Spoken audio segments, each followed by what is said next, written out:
ישכח בחור והנחלים זורמים עדיין לב שפועם זוכר הכל מה שהיה בילדותנו. Bom dia, gente. Vamos dar início aqui ao nosso estudo de quinta-feira.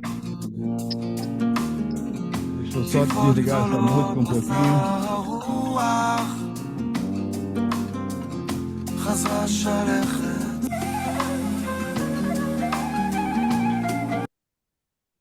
É isso aí, desliguei assim na marra. Mas bom dia, vamos dar sequência à nossa quinta-feira, hoje festiva, com o Hag de Shmini Atzeret, como o Rabino falou, um Hag à parte. Não é Sukkot, Sukkot já acabou, mas por acaso a Sukkot está aqui, então a gente está sentado. Mas, e em Israel já é Simchat Torah, não é isso, Nádia? Já estamos Simchat Torah por aí, né? Quase. Mas, enfim, eu vou passar diretamente ao Arthur Ben-Shimon, que gentilmente aceitou aqui fazer, né, esse estudo, e ele ia estar aqui com a gente, mas o Milton atrapalhou os planos. Milton é o furacão. O furacão Milton mudou toda a ordem da malha aérea, etc.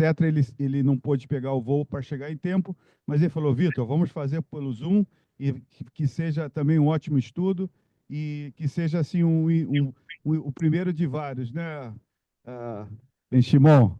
Vai fundo, tá? Arthur, bom dia. Bom dia, Vitor. Obrigado pelo convite. Obrigado a todo mundo aí por estarem aqui. Assim, primeiramente eu tinha pedido para o Vitor para falar sobre. Eu pedi para ele ler. Só que aí teve um problema de. Não um problema, não, alguém já tinha escolhido e tudo mais. Então ele me convidou para falar sobre uma coisa simples, tranquila, que é Bereshit, que é uma paraxá que acontece pouca coisa. E então eu vou começar aqui.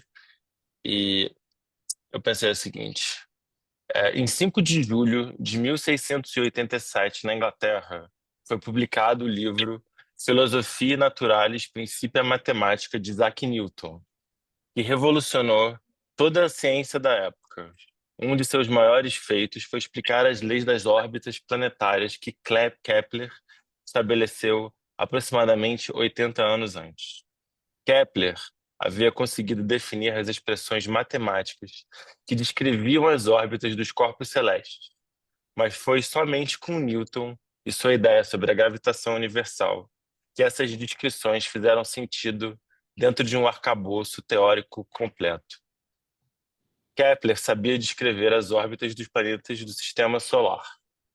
Newton descobriu o porquê, a gravidade.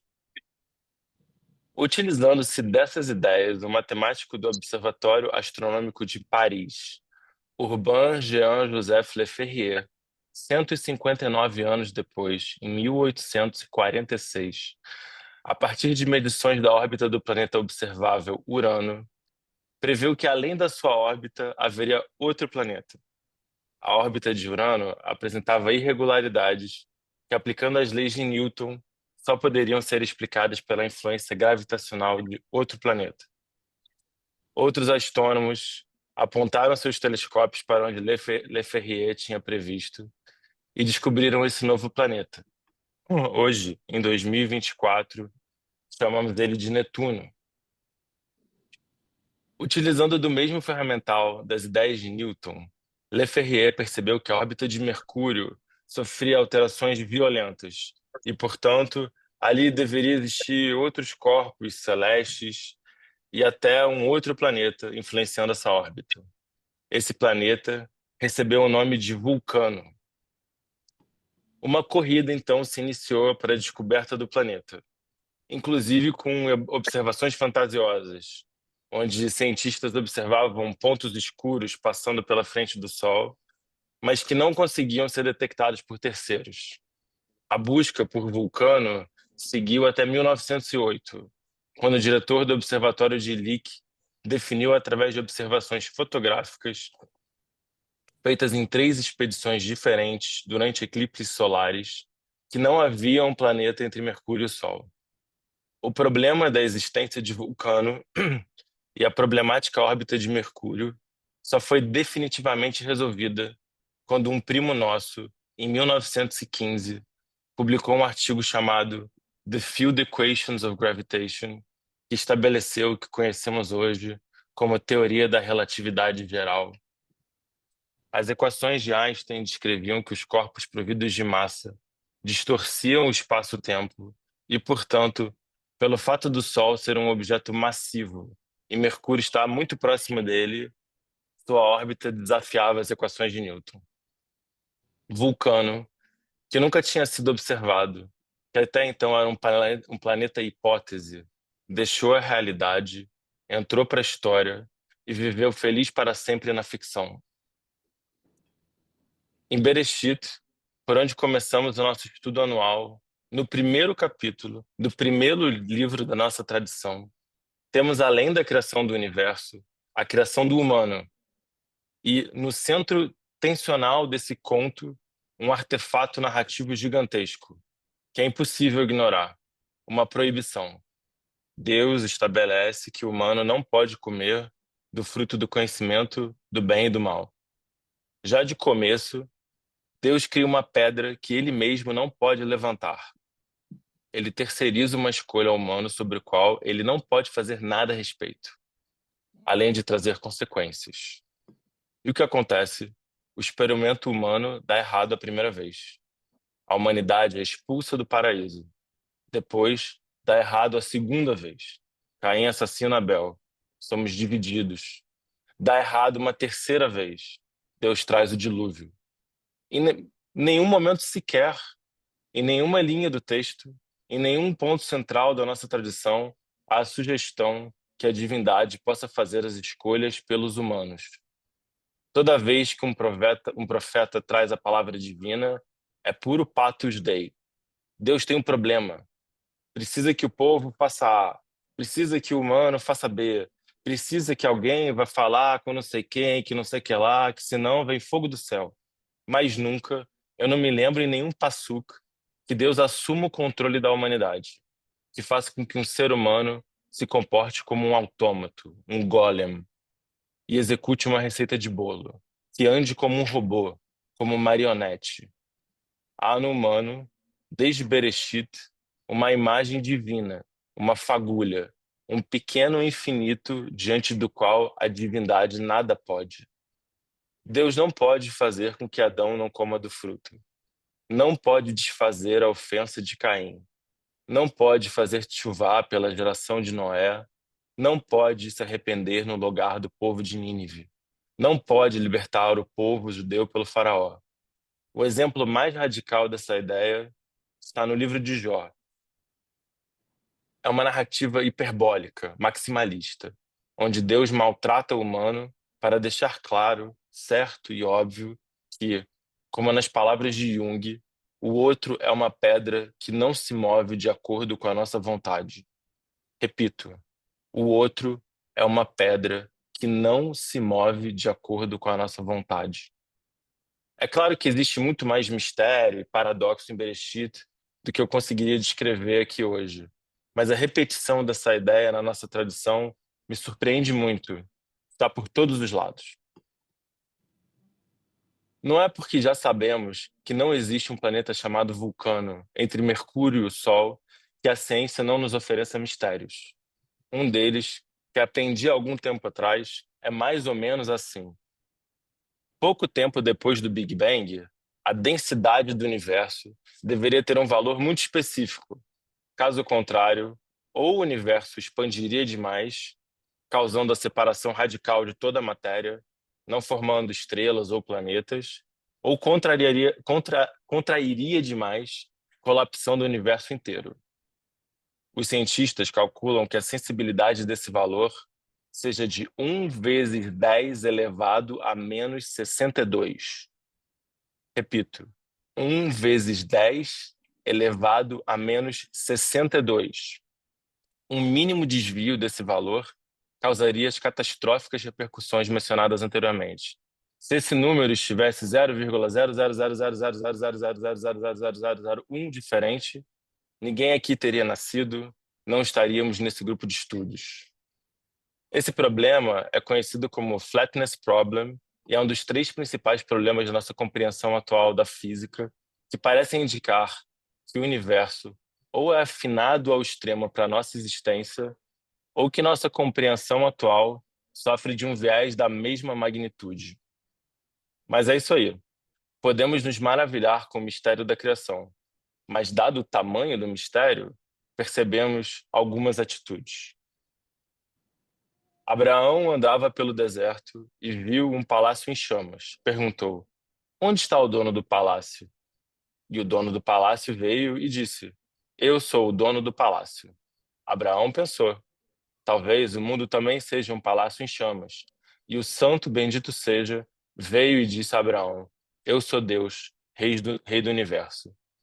Esse trecho é do Midrash Bereshit Rabbah. Existem os pessimistas, que olham o tamanho do mistério e saem dali com uma sensação de impotência.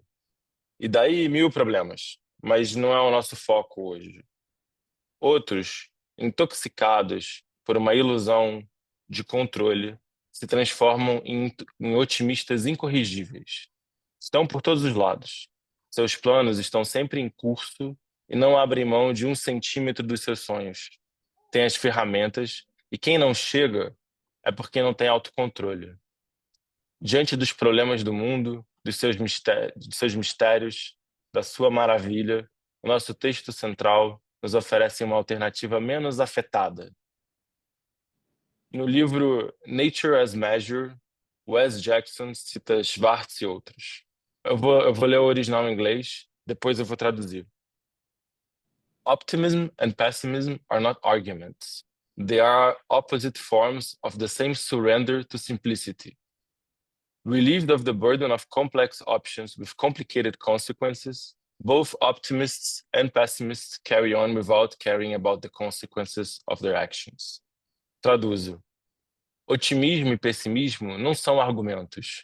Eles são formas opostas da mesma rendição à simplicidade. Liberado do peso de escolhas complexas, com consequências complicadas, tanto otimistas como pessimistas seguem sem se importar com as consequências dos seus atos. Nem cheio, nem vazio. O copo está meio cheio e meio vazio. É palácio e é chamas. Tem o que comemorar e o que lamentar. Tem o que precisa ser feito e tem as coisas que precisam ser ignoradas. As coisas são boas e ruins. Às vezes mais boas que ruins. Às vezes mais ruins que boas. A criação é awesome, cheia de temor admirado, paralisantemente incrível. Inspira uma contemplação boquiaberta. Deus é Norá, terrível.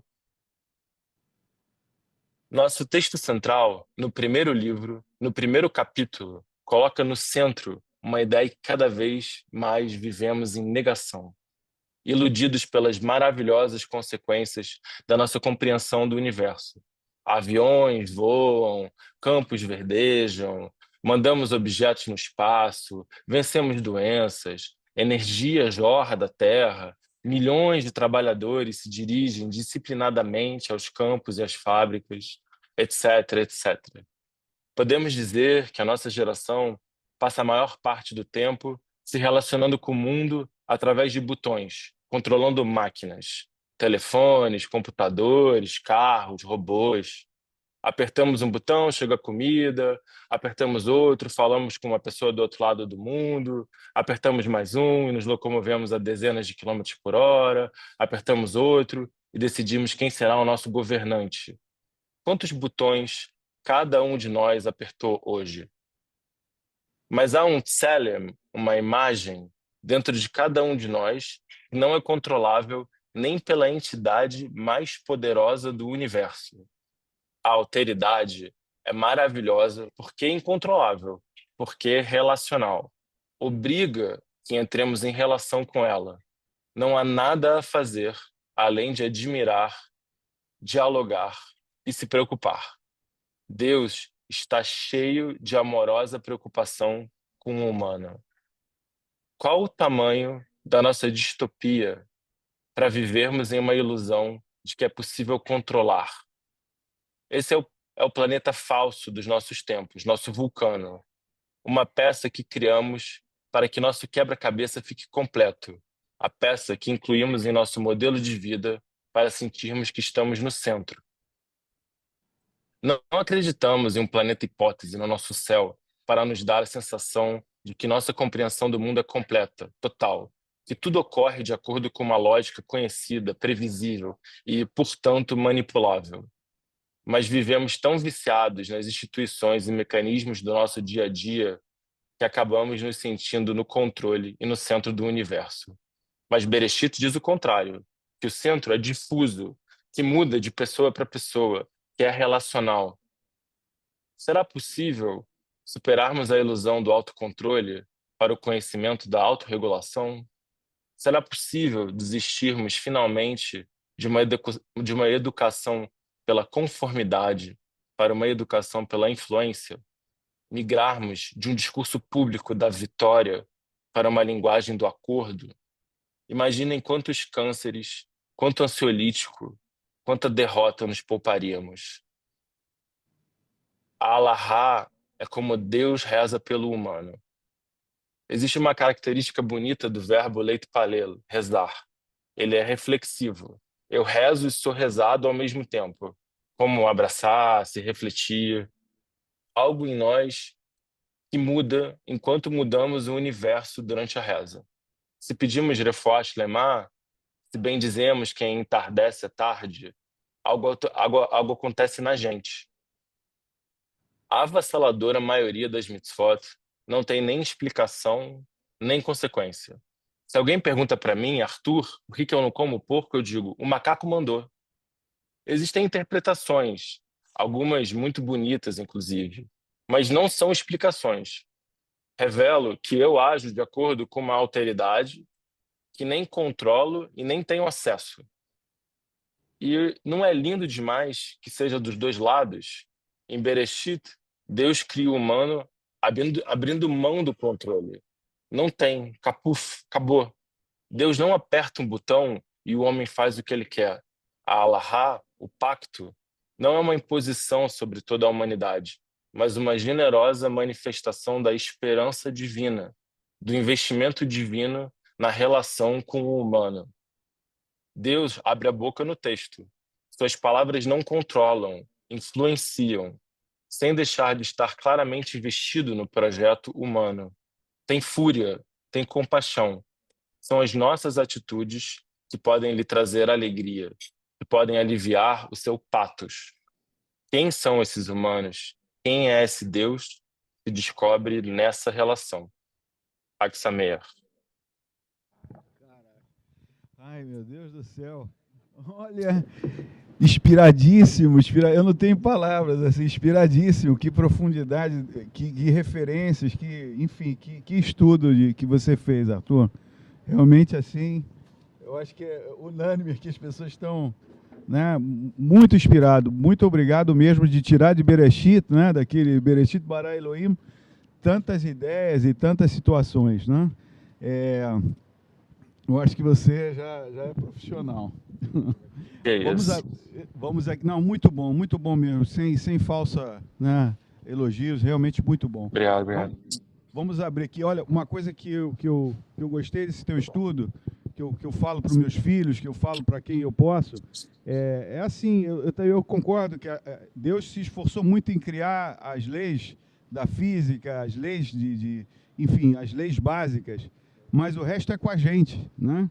Então, essas questões mais, né, onde está Deus dentro de uma tragédia, onde está Deus dentro de uma coisa que deu errado, Deus está chorando, Deus está falando, olha aí, eu não vou botar minha mão aqui, isso aqui são eles que têm que fazer o bem, eles têm que fazer o mal.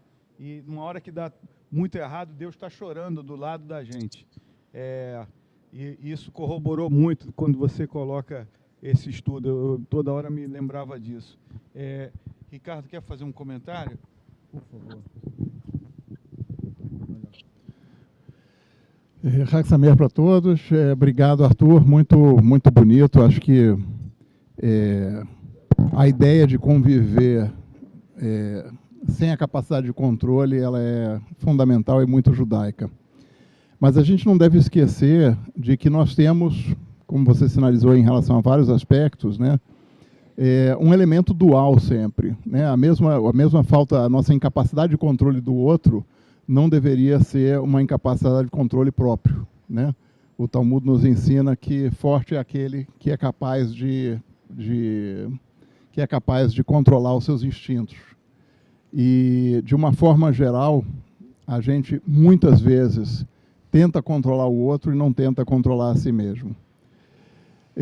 Eu estou falando isso muito especificamente para lembrar que exatamente há um ano atrás, no calendário judaico, a gente teve em Israel um evento mais grave que aconteceu em toda a história do Estado, pela incapacidade de perceber que nós não éramos capazes de controlar o outro, mas que nós tínhamos a responsabilidade de controlar nós mesmos. E isso é algo que nós não devemos esquecer e que Israel não deve esquecer de forma alguma. Eu também não queria deixar de passar a oportunidade de falar que eu tive uma situação pessoal em relação ao 7 de outubro, ao Shmini Atzeret, nas duas datas, de um luto atropelado. Eu perdi a minha mãe no dia 7 de outubro do ano passado, em Shmini Atzeret do ano passado, algumas horas antes do ataque do Hamas. E eu acabei só sabendo disso depois, porque era Shabat, e minhas irmãs não falam no telefone no Shabat, só me avisaram depois. Então, eu já estava de luto quando eu soube do falecimento da minha mãe.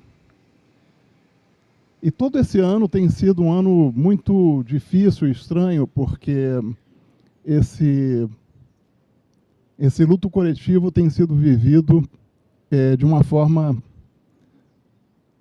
particionada, né? Como se eu não pudesse viver o meu luto pessoal integralmente. Isso também é uma coisa que a gente precisa aprender a controlar. Também é algo que a gente precisa aprender a, de alguma forma, dominar e utilizar para o bem. E eu espero poder saber fazer isso.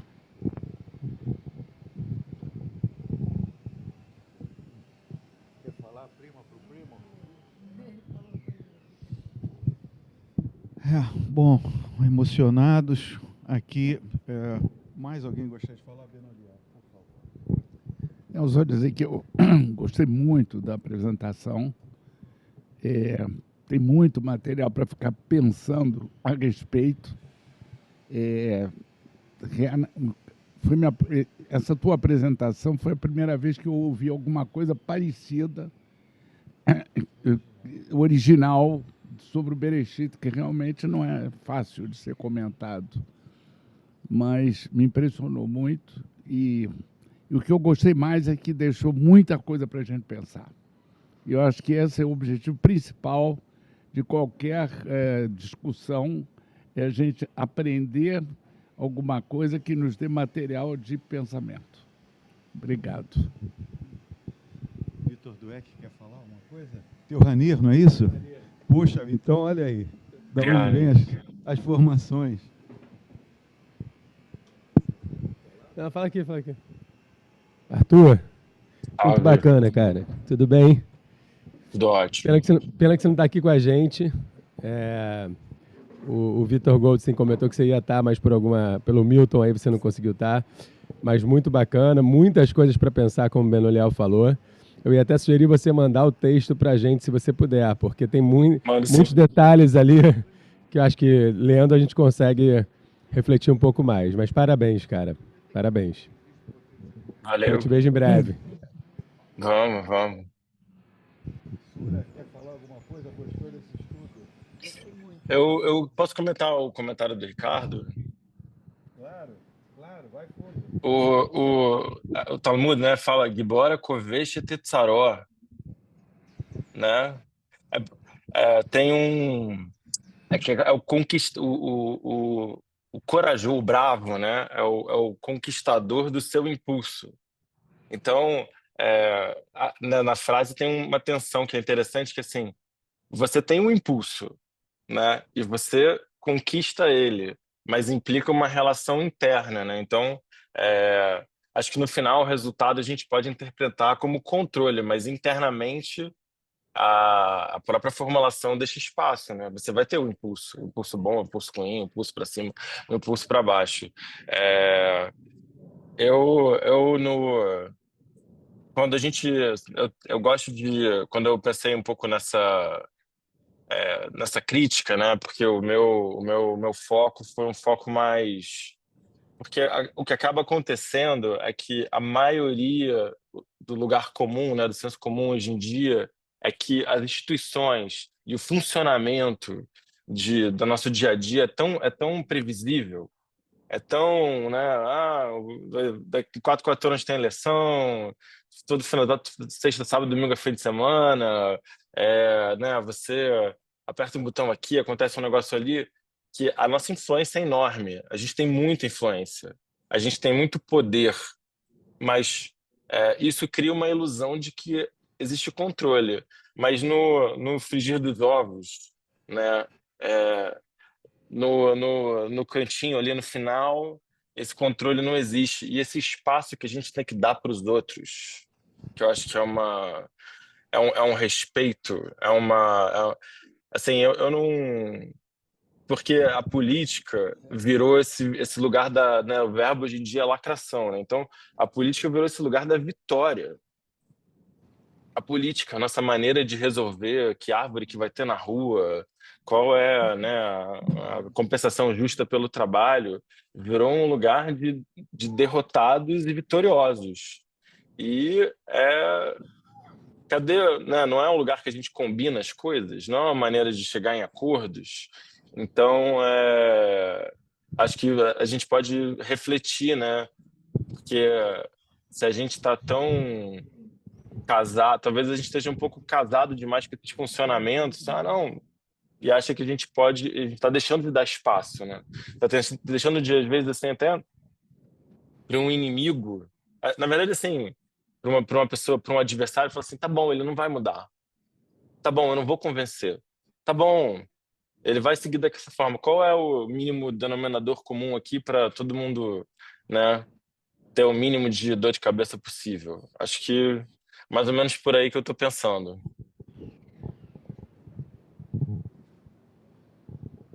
Tudo bem, primo? Como é que você tá por aí? Manda um beijo pra Diana. Manda. Seguinte, eu acho que a gente tem que até, ironizando aqui, que o Arthur não veio por causa da evidência, né? Que Bereshit se conclui. A gente não está no comando. A gente pensa que está no comando, mas você pode estar com o check-in feito, o avião está pronto, não tem teto, não vai subir, porque tem um furacão acontecendo. Isso vai acontecer mesmo, porque a gente ainda tem essa mania de achar que a gente rege esse planeta e a gente é um mero mortal, como os outros animais são também. Acho que o Bereshit é muito, muito ilustrativo disso, né? Cada dia você vai vendo a criação divina e estamos longe de fazer algo parecido com o divino. Mas a gente está nessa meta, a gente está no caminho, né? Total. Olha, aqui, né, os benchimol estão de parabéns aqui, na verdade, né? Olha, alguém na internet quer falar? Alguém do Zoom, Bia? Alguém, se quiserem, por favor. Estou vendo aqui gente em várias geografias novamente. Agradecer a participação de quem está no Zoom, a presença de todos aqui na sinagoga. E, assim, novamente, inspiradíssimo. Acho que esse Mini Atzeret eu entendo como uma despedida, né? Antigamente as pessoas iam para Sukkot, se reuniam em volta de Jerusalém, cada um trazia suas coisas, aquele acampamento assim, e o 8º dia era o dia de dar tchau, né? Então a gente está dando tchau aqui para essa Sukkah, para essas festas. Amanhã Simchat Torah aqui ou melhor, hoje à noite Simchat Torah, dança com a Torá, falafel, alegria. Não deixem de vir, tá? E amanhã de novo, amanhã sim, vamos finalmente Vezot Barachá, é a última Parashá, e Bereshit. Vamos ficar devendo o estudo de Vezot Barachá. Não pulamos, a gente pulou para Bereshit direto, porque é a leitura de sábado. Mas, enfim, que todos estejam aqui, né, comemorando o início da leitura da Torá e agradecer mais uma vez a você, Arthur. Alguma palavra final? Não quero que você perca o avião, né? Sabe lá como vai ser difícil arranjar outro aí nessa confusão das mudanças todas. Eu queria agradecer a todo mundo, é um prazer estar aqui. Obrigado pelo espaço, pela oportunidade de estudar, é uma delícia. Acho que o grande barato desse grupo de estudos é a gente poder olhar para a nossa referência e usar ela para dedicar esse tempo, né? E usar ela para procurar entender o nosso mundo, onde a gente vive. Foi muito legal. Espero brotar aí na semana que vem, se Deus quiser. Tá aí sempre, quando for possível, gente. Obrigado e Hag Sameach para todo mundo. Hein, Bestimão, Hag Sameach, antes de encerrar, estavam perguntando qual é a tua profissão. Eu falei publicitário. Né? Sou publicitário, generalista. Já aprendi bastante coisa diferente. Adoro ciência, mas enfim, sou publicitário. Muito bom. Olha, e assim, você acabou de falar o que eu penso também. Quem mais ganha na hora do estudo não somos nós, é quem estuda. Quem estuda é que é o mais beneficiado da história, porque você vê a satisfação que ele colocou aqui para a gente. Então é isso, Birkat Amazon e... Oi? Domingo, 18 horas. Sim. Olha, aqui estávamos com a presença do jornalista Natan Klabin. Ele saiu, estava com a esposa israelense, a filha pequena, mas ele fez uma palestra maravilhosa lá na PUC, há dias atrás, e foi junto com a Daphne Klashman, e foi coordenadora acadêmica do Hillel, e foi um sucesso tremendo, tanto foi que a gente está trazendo eles para falarem aqui no domingo, juntamente com a Diane Cooper, mais 18 horas no domingo. Então, não falta atividade, tá? Não falta. É isso. Hag Sameach, tudo de bom. Nem sei o que eu falo mais aqui, é tanta festa. Birkat Amazon, tudo de bom, saúde. Obrigado, bom retorno, Arthur.